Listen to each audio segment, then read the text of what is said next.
근데 앞으로 공기만 사 마시며 살날이 멀지 않습니다. 네. 환자들만 공기 이게 사는 게 아니고요. 얼마 전에 우리도 공기를 사 마실 날이 분명히 멀지 않습니다. 우리에게 이 환경을 잘 일깨워서 주님을 기쁘게 하는 여러분들이 오늘은 우리 총회가 제정한 총회주일입니다. 사실 총회주일을 지켜야 하는데 우리 교회 형편상 총회주일을 지키지 못하고 그냥 평주일로 지키게 됩니다. 오늘 우리는 치료하신 하나님이라는 점을 함께 은혜가 나눌 텐데 먼저 이 조선 500년에 관한 이야기를 좀 서두에 좀 꺼내보자 합니다. 여러분들이 잘 아는 이 조선 500년의 서두에 대해서 잠시 말씀을 좀 드리고 좀 말씀으로 들어갑니다. 이 조선 500년 역사 중에서 가장 슬픈 이야기 중 하나는 저는 이 단종애사가 아닌가 생각합니다. 이 단종은 1441년 8월 9일부터 1457년 11월 7일 재위 기간이 1452년에서 1455년 3년입니다. 단종이. 그래서 단종인 거예요. 이 단종은 이 문종의 아들로서 세종대왕의 손자죠. 세종대왕. 문종이 이 몸이 많이 허약해져서 일찍 죽어서 겨우 12살에 임금이 되었습니다. 그 이듬해 1453년 소위 계유정난이 일어나서 숙부인 수양대군이 이 김종서, 황보인 등을 죽인 후에 이 어린 조카 단종을 몰아내고 임금이 되니 그가 조선 7대 임금 세종입니다. 여러분, 이 엄청난 사건의 배후에 이 한명회라는 사람이 있어요. 한명회. 여러분들 드라마를 통해서도 한명회 잘 아시죠? 한명회. 이 한명회는 칠삭둥입니다. 7달 만에 태어난 사람이죠. 수양대군의 이 책사가 되어서 이 계유정난을 주도합니다. 그 후에는 1456년에 이 성상문 등 이 사육신을 죽이는데 앞장서죠. 예. 이런 공으로 그런 4번이나 공신에 책목되었고 벼슬이 천하의 유일한 영의정까지 됩니다. 이 한명회가. 그뿐 아니라 이 예종과 성종 두 임금의 장인까지 되죠. 장인까지 되어서 그 권세가 하늘을 찌를 듯 했습니다. 임금도 이 한명회를 함부로 하지 못했어요. 그가 가진 권세가 너무 크기 때문에. 이런 그런 후에 여생을 즐기기 위해서 이 정자를 지었는데 이 압구정이라는 정자를 지었습니다. 이 압구정이라는 정자를 지었다는 것은 임금의 노용을 사서 이제 권력에서 점차 밀려나게 됩니다. 이 정자가 있던 곳이 현재 서울의 압구정동이에요. 그래서 이 압구정동이 이 한명회가 압구정 정자를 지어서 이름의 유래가 시작이 됩니다. 그렇다면 이 한명회는 어떤 성향의 인물이었을까요? 네. 1487년에 그가 죽은 후에 사관들이 남긴 기록을 보면 다음과 같습니다. 권세가 매우 성하여 따르며 아부하는 자가 많았고 손님들이 문에 가득하였으나 접대하기를 결리하지 아니하여 한때의 재상들이 그 문에서 많이 나왔으며 조정관원으로서 그의 말고비를 잡는 자까지 있었다. 이렇게 이 한명회의 정치적인 배후에 대해서 이렇게 기술하고 있습니다. 성격이 번잡한 것을 좋아하고 과시하기를 기뻐하며 재물을 탐하고 색을 즐겨서 토지와 금은 보화 등 뇌물이 잇따랐고 집을 널리 점유하고 어여쁜 첩들을 많이 두어 그 호사스럽고 부유함이 한때에 떨쳤다. 이렇게 기록하고 있습니다. 한명회는 이 권력 암투에 능한 전형적인 모사꾼이었다고 하겠습니다. 말없이 충성하는 이들이 많으면 나라가 안정되죠. 그러나 권력 지향적인 이 모사꾼이 많으면 나라는 분명 어지러울 것입니다. 오늘 본문의 이 호세아 선지자는 북왕국의 이스라엘 여로보암 2세가 통치하던 시절에 이 북왕국에서 하나님의 말씀을 전한 선지자죠. 그런데 당시 이 이스라엘의 정세는 이 앞에서 말씀드린 이 조선의 상황과 아주 비슷했어요. 이 조선의 상황이 얼마나 이 음모가 가득했고 모사가 가득했고 왕도 맘먹으면 한순간에 갈아치우는 그런 불안한 정세였습니까?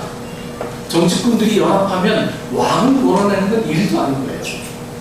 바로 그 시대가 이 호세아 시대입니다. 호세아 시대. 음모에 의해서 나라가 아주 크게 흔들렸던 시대였습니다. 여러분 보면 5절을 보십시오. 우리 왕의 날에 지도자는 술의 뜨거움으로 병이 나며 왕은 오만한 자들과 더불어 악수하는도다라고 했습니다. 자기 정권을 유지하기 위해서는 오만한 자들과 악수하지 않으면 안 될 그런 처지에 놓이게 되죠. 여기 이 왕의 날이란 왕들이 무너지고 세워지던 이 격변의 때를 말합니다. 왕들이 무너지고 또 세워지고 왕들이 하루아침에 거의 다 이제 저격당합니다. 암살당하죠. 암살당해서 죽어버리고 그 다음에 또 새로운 왕이 또 세워지고 왕이 세워지면 몇 년 못 가서 또 암살당하고 또 새로운 왕이 세워지고 술의 뜨거움이란 권력욕과 욕망으로 가슴에 불이 붙은 것을 의미합니다. 실제로 북왕국 이스라엘은 음모와 암살에 의해서 이 왕들이 자주 교체됐죠. 여로보암 2세가 죽고 이 아들 스가랴가 왕이 되었지만 겨우 6개월 만에 이 또 살룸에게 암살이었습니다. 그런데 이 왕이 된 살룸은 겨우 1개월 30일 만에 문하임에게 또 살해당합니다. 문하임에게. 우리나라 이 조선시대보다 더합니다. 6개월 왕 됐다가 또 죽고 살해당하고 또 1개월 왕하다가 또 살해되고. 문하임은 10년 동안 통치하고 아들 부기히야에게 자리를 물려주었는데 그는 2년 만에 암살당하지. 그래서 권력은 또다시 베가에게 넘어가게 됩니다. 베가는 20년 후에 이 호세아에게 죽었는데 이 호세아가 북왕국 이스라엘의 최후의 왕입니다. 호세아 시대에 북왕국은 아수르에게 멸망하여서 사라지게 됩니다. 나라가 없어져요. 대부분의 왕이 암살당하여서 이 권력이 교체되었습니다. 그러니 이런 궁궐에 얼마나 많은 암투와 권모, 술수가 파묻혔겠습니까? 당시 권력자들은 하나같이 이 권력의 불을 향해 날아드는 이 불나방 같았습니다. 이들은 온갖 거짓으로 왕의 마음을 흐리는 아주 아첨꾼들이었습니다. 여러분 3절 한번 보십시오. 그들이 그 악으로 왕을, 그 거짓말로 지도자를 기쁘게 하더라고 했습니다. 그러다가 이 왕이 마음에 안 들면 새 왕을 세워서 계속 욕심을 채우려 했는데 그 모습이 달아오른 화덕과 같았어요. 달아오른 화덕. 그럼 화덕이 뭔지 아시죠? 인천 그 차이나타운 그 화덕 만두 먹어보셨어요? 거기 가보면은 그만한 화덕이 있어요. 이 만두를 밑에다 수술 때 여기다 딱 붙이면 이 만두가 익어요. 대표님 저희가 좋아합니다. 그런 그 만두가 익어서 사람들에게 굉장히 줄을 서서 막 사서 먹을 만큼 많이 팔린다고 하는 만두입니다. 그 중동지방의 화덕을 거의 다 그래요. 그 화덕에다가 이 화덕에다가 밑에 수술 피우고 그리고 옆에서 그 붙이는 아니면 이 밀가루를 반죽을 해가지고 이렇게 평평하게 해서 발라놓죠. 그러면 그게 부풀어가지고 빵이 돼서 익어서 케밥 해 먹는데 싸서 먹는 재료를 하고 그렇게 되죠. 이 3절을 보면 이 욕심을 채우는데 그 모습이 달아오른 화덕과 같다고 합니다. 4절을 보십시오. 그들은 다 감마하는 자나 과자 만드는 자에 의해 달궈진 화덕과 같더라. 그가 반죽을 뭉침으로 발효되기까지만 불일으키기를 그칠 뿐이니라. 여기 빵 굽는 화덕이라는 표현이 나오죠. 중동 지방에서는 아직도 이 화덕을 이용해서 빵을 굽습니다. 화덕의 모양은 여러 가지예요. 여러 가지. 인도에서도 똑같은 화덕을 씁니다.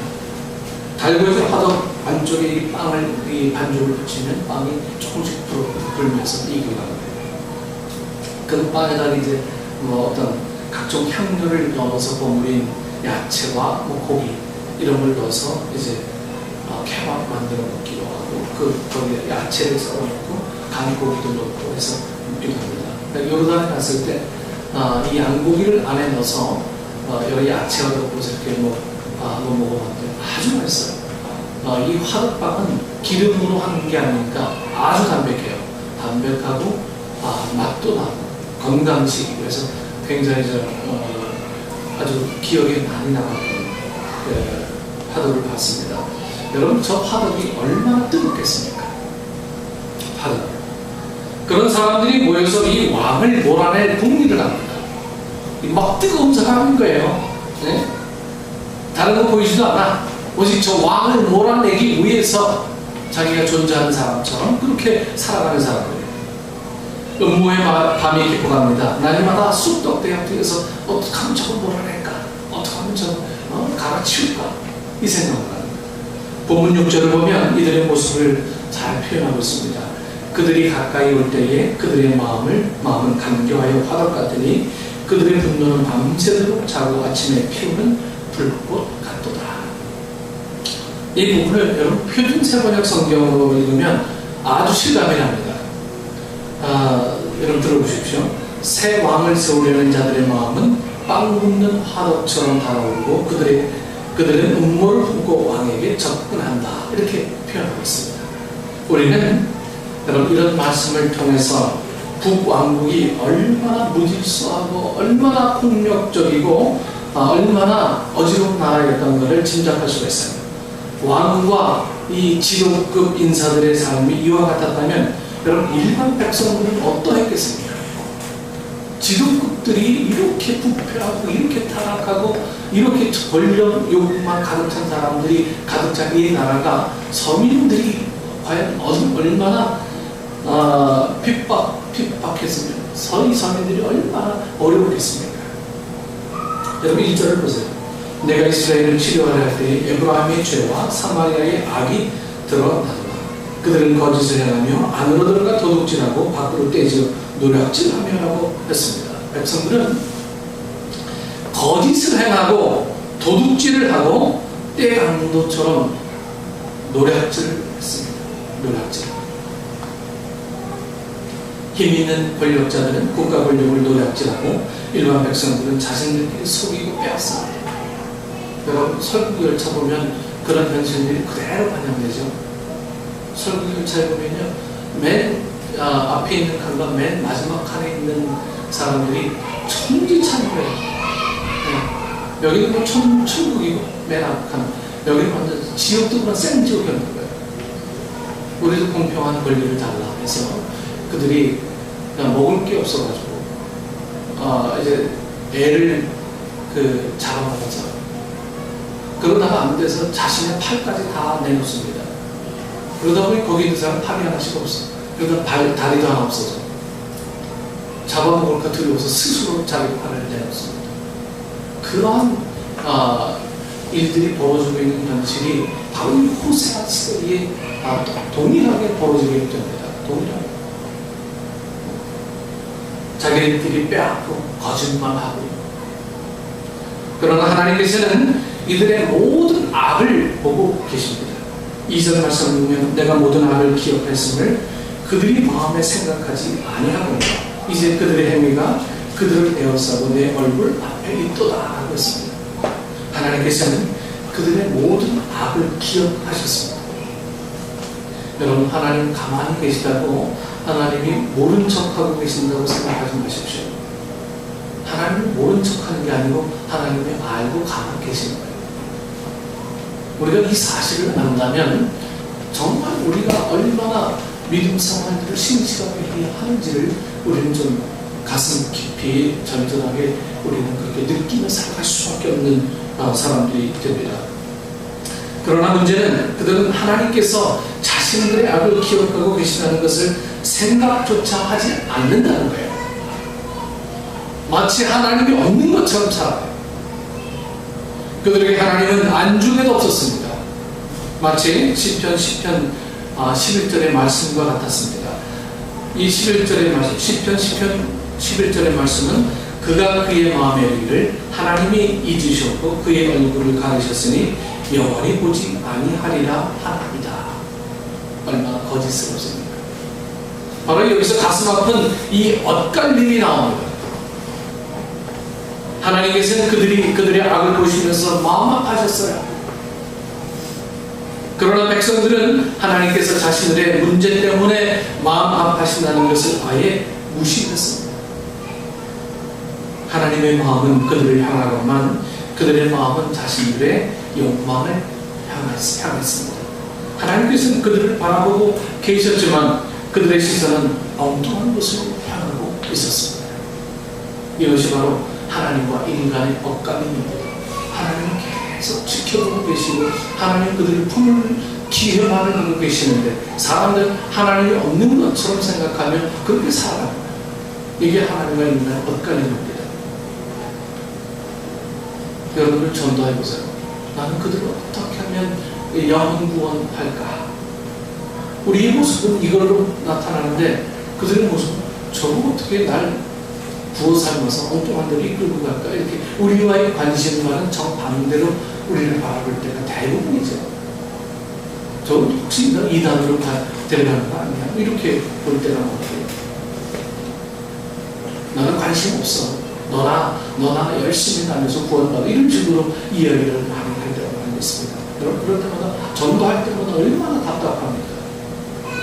그게 아닌데 눈물로 고소를 해도 안 받아줘.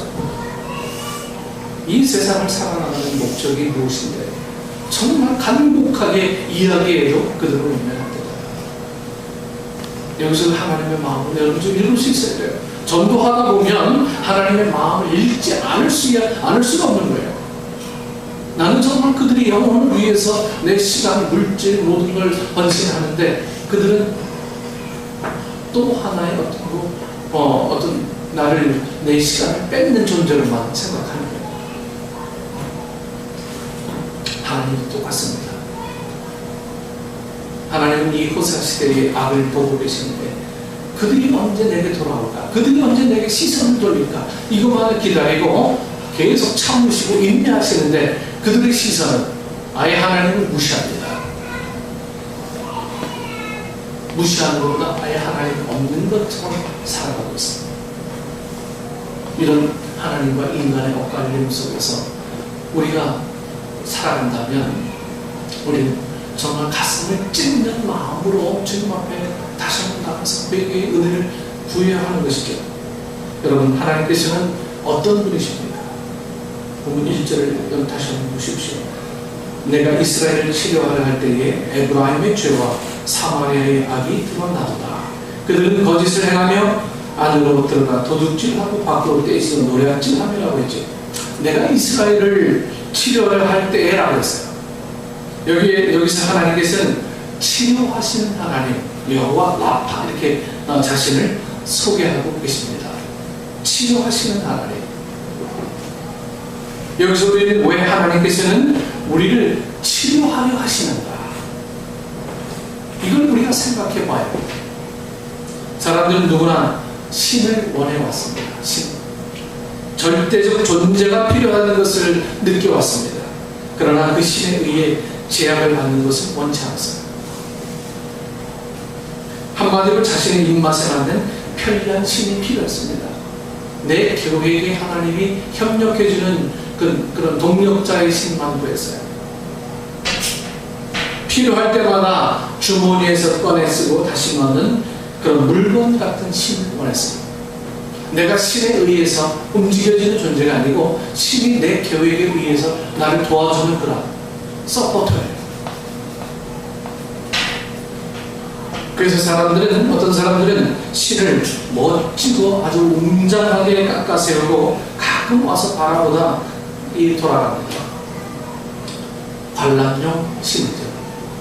그런 신을 집에 두기도 하고 작게 만들어서 휴대하기도 합니다. 그런 보편적인 문화가, 종교적인 보편적인 문화가 제일 발달한 나라가 일본 아닙니까? 일본은 모든 신을 다 받아들이죠. 자기 집에다가 온갖 이 형상의 신을 만들어 놓고 다 이런 신은 애완용 신입니다. 애완용 신. 그 신은 인간의 놀이개입니다. 엄밀히 말해서 신이 아니죠. 장난감이죠. 그런가 하면 어떤 이들은 머릿속으로만 이 신을 상상해봤어요. 머릿속으로. 소위 철학적 신이 그렇습니다. 절대 타자 혹은 일자, 더 원. 여러분 저기 더 원 하면 생각나는 영화 있죠? 무슨 영화죠? 왜 이렇게 총알 쏘면 뒤로 넘어지면서 총알 맞지 않는 나도 그냥 재밌게 봤는데 알고 보니까 그게 이 하나님을 대치하는 어떤 반기독교적인 영화나 이런 걸 많이 나중에 보게 되거든요.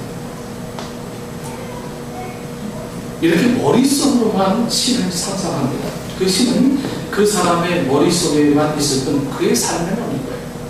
머릿속에. 그 신은 이원론으로만 존재합니다. 그 신은 숨도 쉬지 않고 그를 꾸준하지도 않아요. 그가 힘들어 쓰러질 때 일으켜주지도 않습니다. 여러분 기독교인들 중에도 어떤 이들은 하나님이 계시고 세상을 창조하기는 했지만 지금은 휴식 중이라고 말해왔습니다. 그 하나님은 지금은 편히 쉬면서 인간들이 세상을 운영해 나가는 것을 바라보고 계시다고 했어요. 하나님은 더 이상 개입하지 않습니다. 이미 시계에 태엽을 감아놓았기 때문에 태엽이 풀리기까지는 시계가 알아서 가듯이 세상은 하나님께서 일일이 개입하지 않아도 잘 돌아갈 것이라고 생각했습니다. 어제 되게 귀한 분으로부터 시계 하나 선물 받았어요. 이 시계는 배터리가 없어요. 이렇게 하면 저희가 태엽을 감아서 들어가는 오토매틱 시계예요. 이 시계가 움직이지 않으면 40시간은 간대요. 근데 40시간 이후로부터 멈춘답니다. 그러니까 날마다 움직여요. 중풍 떠듯이 이렇게 움직여줘야 돼요. 여러분, 하나님이 꼭 우리 속에서, 머릿속에서만 있는 것, 하나님 것을 자각해왔습니다. 그러니까 이 태엽이 풀리면 아무것도 안 하는 것처럼, 태엽 감아놓으면 스스로 알아서 가는 것처럼, 시계처럼 그렇게 하나님을 그렇게 인식해왔어요. 여러분 18세기에서 유럽에서 일어난 이 신론이 그런 거예요. 이 데이즘이라고 하죠. 데이즘. 그러나 성경의 하나님은 그런 분이 아니에요. 그분은 애굽에서 노예로 고생하던 이스라엘을 모세를 보내 건지신 분이십니다. 홍해를 갈라 건너게 하신 분이에요. 구름기둥과 불기둥으로 지키고, 여러분 만나와 메추라기를 주시고 반석에서 물을 마시게 하신 분이 바로 하나님이세요. 그냥 우리를 지켜보고 계시고 구경만 하시고 이런 분이 아니라 우리 인간 역사에 개입하셔서 그분이 우리 인간의 삶 속에 들어오셔서 직접 우리의 삶을 운영해 나가실 분이라는 것을 이 성경은 이해하고 있어요. 하나님께서는 그냥 머릿속에만 존재하시는 분이 아니라고 하는 거예요. 그분은 어떤 이론적으로만 존재하는 분이 아닙니다. 책 속에, 성경 책 속에 갇혀있는 예수님이 하나님이 아니라고 하는 거예요. 그분은 분명 살아계십니다. 여러분 믿습니까? 하나님은 살아계세요. 그분은 구경만 하지 않습니다. 그분은 우리 삶에 뚫고 들어오셔서 개입하시기를 원하세요. 꾸준도 하고 때로는 위로도 하고요. 일으켜 세우기도 하세요. 그분은 당신의 백성과 자녀들에게 지극한 관심을 가지고 계십니다. 그분의 가슴에는 막 사랑이 넘쳐요. 사랑. 그 하나님이 바로 우리 아버지 하나님이세요.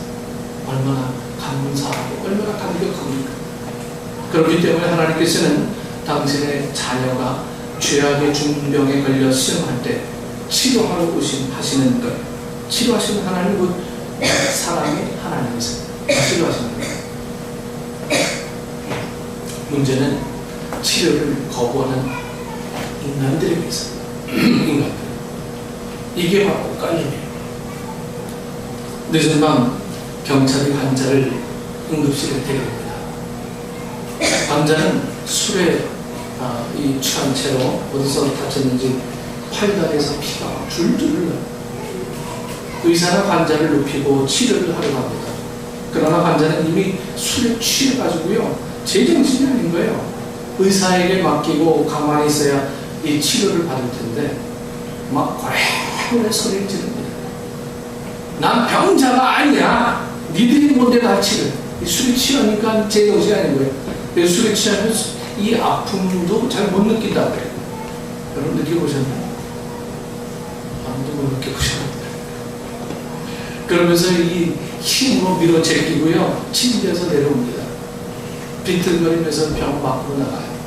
그러다가 병원에서 쓰러집니다. 검사를 해보니까 이미 그의 간이 다 녹아내리고 이미 치료가 늦은 상태임이 드러납니다. 가족에게 연락하지만 가족들도 이 머리를 막 절레절레 흔듭니다. 이게 본문의 이스라엘의 형편이었어요. 하나님께서 치료하려 하자 그들이 얼마나 심각한 병자인지 하는 것이 드러났어요. 그들의 악이 낱낱이 드러났습니다. 여러분, 우리 식구 여러분, 지금 죄악에 물든 사람들은 병자가 이 의사의 치료를 받듯이 하나님의 치료를 받아야 됩니다. 하나님 앞에 맡기고 누워야 돼요. 그분의 손길이 우리를 치료하시도록 우리가 맡겨 놓아야 합니다. 인생이 얼마나 연약한 존재입니까? 인생.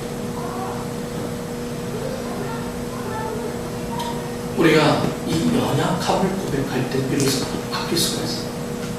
연약하지 않을 때는 바뀔 수가 없는 거예요. 저도 이제 지난 5월달에 수술을 했잖아요. 5월달에 수술을 하는데 그런 생각이 들더라고요. 처음 막 수술실에 들어갔는데 막 떨리더라고요. 수술실 자체가 춥기 되게 춥잖아요. 떨려. 막 마취를 하려고 막 허리에다가 막 주사바늘 꽂고 막 이러는데 막 떨려. 그때 생각을 했어요. 죽이기 하겠어. 그냥 니들이 알아서 해봐. 그냥 어떻게 하든 그냥 맡겨놨어요. 근데 수술하는데 아무런 느낌도 없고 도대체 뭐 아무것도 아닌 거야. 전 네 하반신만 마취했으니까 다 들리잖아. 도구들이 철커덕철커덕 하고 뭐 이러는데 그냥 맡겨놓으니까 편하더라고. 맡겨놓으니까 이게 맡김이라는 게 얼마나 자유하게 하는지. 의사를 믿지 못하고 그냥 저것들이 다 뭐 핏줄을 막 터뜨리고 내 힘줄을 막 잘라놓는 거 아닌가, 가위가 엉뚱하게 잘라가지고 나 바보 되는 거 아니야, 병신 되는 거 아니야, 이런 생각을 하면 이게 아무것도 못하는 거예요. 그냥 맡기면 편안해. 수술하고 나오면 그냥 편안하는 거예요. 이 맡긴다는 게 우리를 얼마나 든든하게 하는 것 같아요. 맡긴다는 게. 우리가 이 연약함을 고백하게 될 때 비로소 맡기게 됩니다. 맡기지 못하는 사람, 아직도 연약하지 않고 왕성한 사람, 내 힘으로 모든 거 다 할 수 있습니다. 얼마나 어리석은 사람입니까? 여러분 잘 아는 다산 정약용 선생은 조선 후기의 대표적인 지성인으로서 이 정약용이 천주교 신앙을 가지고 있었죠. 천주교 신자였고요. 그래서 이 실학을 집대성한 대학자가 이 정약용이죠. 그분이 탈의하기까지 이 엿새 전에 쓴 편지가 다산 관찰집에 수록되어 있습니다. 그 내용 중에 인생의 연약함과 허무함을 이야기하는 그 대목이 나옵니다. 여러분에게 소개합니다. 죽는다는 것은 아침에 생겼다가 없어지는 버섯처럼 덧없는 것입니다. 생각한들 무슨 도움이 되겠습니까? 생활하면서 더욱 스스로를 지켜야 합니다. 저는 이렇게 자리고전하고 있으며 또 두품으로 괴로워하고 있습니다. 회본이 이미 막되었지만 부끄러울 뿐입니다. 2월 16일 경제, 약용, 돈수. 여러분, 이게 대학자도 어쩔 수 없는 한계였어요. 여러분, 재물도 마찬가지죠. 재물도. 여러분, 이태혁이라는 분을 아십니까? 이태혁. 잘 아실 텐데. 이태혁. 그런 세계 포커 챔피언이었습니다. 이 정도 얘기하면 누군지 아시죠? 올인에 나온 실제 인물이잖아요. 올인에 나온 실제 이태혁씨.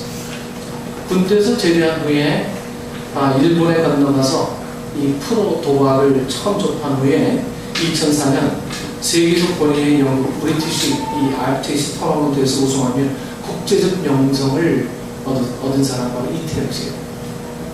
그런 그가 지금은 모든 일에서 이 손을 떼고 강연과 저술에 몰두하고 있다고 합니다. 그가 이 프로 갬블러로 살면서 배운 교훈들을 말한 적이 있습니다. 우선 그는 돈의 한계를 알았어요. 돈의 한계. 한때는 저도 하루에 수십억을 따봤고 또 수십억을 잃어봤어요. 그러다 보니 소연해지더라고요. 돈은 딱 필요한 만큼 이상이 되면 숫자에 불과합니다. 이태혁 씨가 유명한 말을 했어요. 필요한 만큼 이상은 다 숫자예요. 의미가 없다 이거예요. 근데 여러분 앉아서 그래도 가져왔으면 좋겠다 이렇게 생각할지 모르겠지.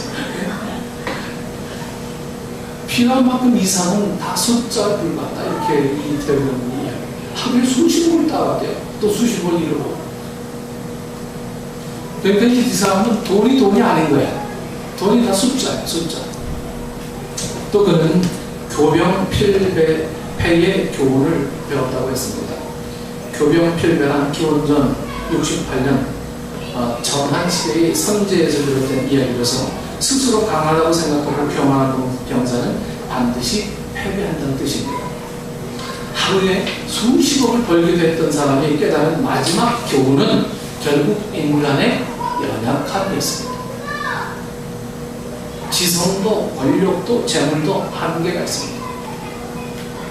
여러분, 이런 우리가 어찌 하나님의 치료를 거부하겠습니까? 여러분, 이스라엘의 문제는 우리가 하나님께로 돌아오지 않는 것, 이스라엘이 하나님께로 돌아오지 않는 것, 그분의 치료를 거절한 것이었어요. 그 문제는 치료를 거절하고 하나님께로 돌아오지 않는 게 이 이스라엘의 문제였습니다. 호세아 7장 10절에 보면 이스라엘의 교만은 그 얼굴에 드러나나니 그들이 이 모든 일을 당하여도 그들의 하나님 여호와께로 돌아오지 아니하며 구하지 아니하도다라고 했습니다. 또 7장 13절 14절에 보면 화 있을진저 그들이 나를 떠나 그릇 같음이니라 패망할진저 그들이 내게 범죄했음이니라 내가 그들을 건져주려 하나 그들이 나를 거슬러 거짓을 말하고 성심으로 나를 부르지 아니하였으며 오직 침상에서 슬피 부르짖으며 곡식과 새 포도주로 말미암아 오히려 나를 거역하는도다라고 하셨어요. 여러분, 하나님께로 나가야 합니다.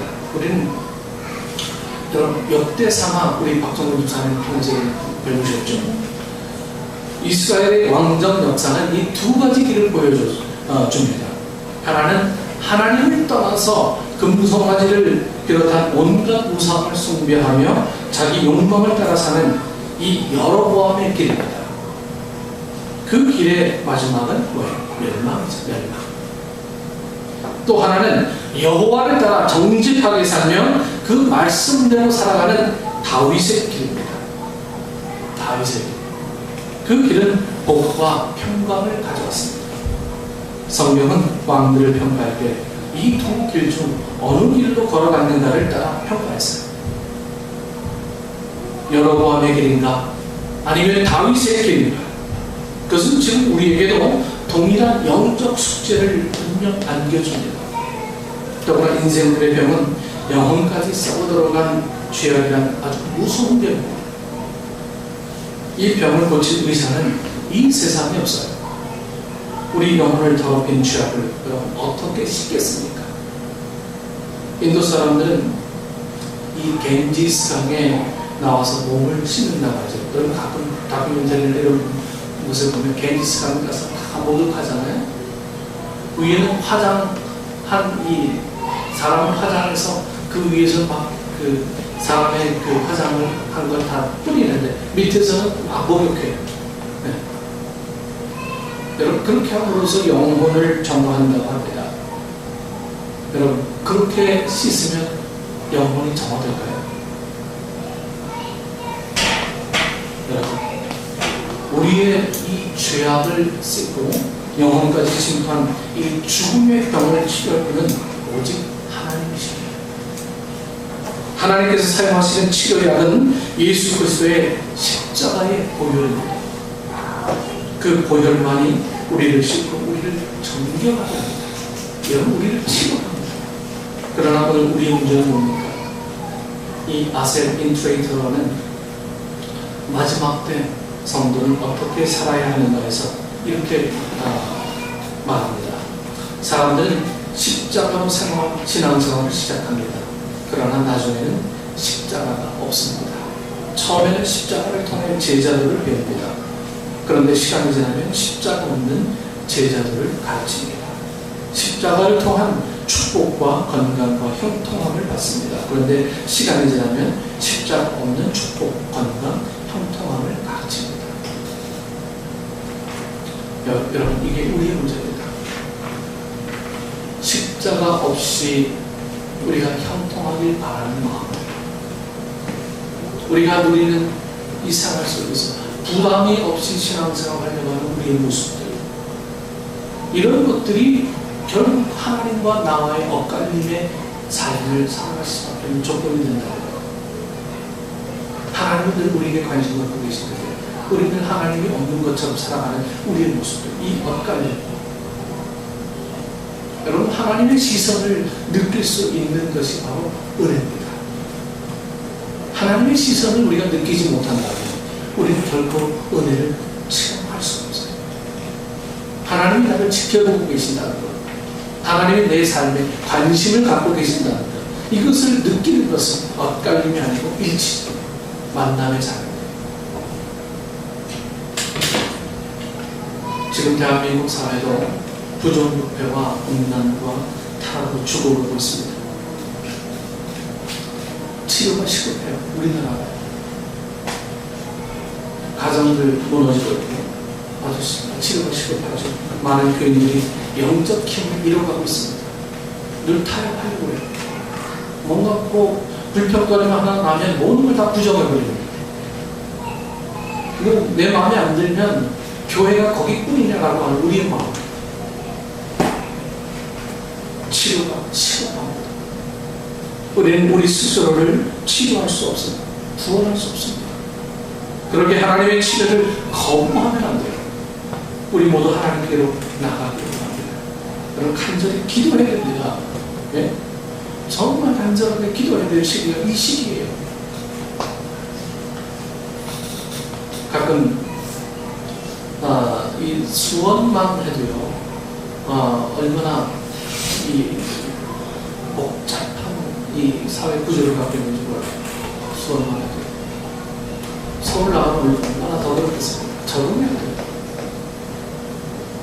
옛날에 동네에서 감 따고 동네에서 같이 어제 모일 장소는 늘 교회 문화를 갖고 있는 사람으로서는 서로 가히 형언할 수 없는 그 이루치 않는 어떤 이 현대 문화가 우리의 상상을 초월합니다.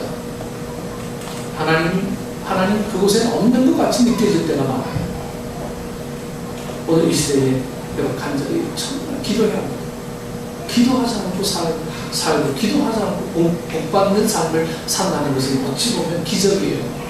여러분 기적적인 삶이 계속되리라 생각하십니까?